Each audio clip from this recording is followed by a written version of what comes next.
శ్రీ విష్ణు రూపాయ నమ శివాయ. శ్రీ విద్య ప్రేక్షకులకి ఈరోజు స్వాగతం. మేషరాశి, సింహరాశి అలాగే ధనుసు రాశి వారికి కనుక చూసుకున్నట్లయితే ఈ రోజు అంత అనుకూలంగా లేదు. వ్యక్తిత్వం పట్ల నియంత్రణ చాలా అవసరము. ఇలాంటి విషయాల్లో ఎక్కువ ఈ రోజు తొందరపాటు అస్సలు చేయకండి. వృషభ రాశి, కన్యా రాశి అలాగే మకర రాశి వారికి కనుక చూసుకున్నట్లయితే ఈ రోజు సామాన్యంగా ఉండబోతుంది. ఆత్మవిశ్వాసం చాలా ఎక్కువ ఈ రోజు మీకు అవసరము.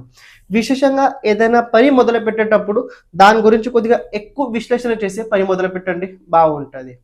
మిథున రాశి, తులారాశి అలాగే కుంభరాశి వారి కనుక చూసుకున్నట్లయితే ఈ రోజు పర్వాలేదు, సామాన్యంగా ఉండబోతుంది.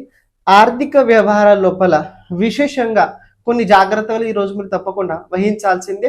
ఏదైనా పని లోపల ఈ రోజు ముందుకు వెళ్తున్నట్లయితే ఈ రోజు ఎవరిదైనా సలహా మీరు తప్పకుండా తీసుకోండి. మధ్యాహ్నం తర్వాత కొన్ని పాజిటివ్ జరిగే అవకాశాలు అయితే కనబడుతున్నాయి. కర్కటక రాశి, వృశ్చిక రాశి అలాగే మీన రాశి వారు కనుక చూసుకున్నట్లయితే ఈ రోజు పర్వాలేదు, నార్మల్ గా ఉండబోతుంది. ఆరోగ్యం జాగ్రత్తగా చూసుకోవడానికి ప్రయత్నించండి. బయట ఫుడ్ ఈ రోజు అవాయిడ్ చేయండి. ఈ రోజు తొందరపాటు ఎక్కడ అస్సలు ఈ రోజు చేయకండి. ఎంత మౌనంగా, ఎంత ఏకాంతంగా మీరు దృష్టి పెట్టుకుంటారో అంత ఈ రోజు మీకోసం బాగుంటుంది.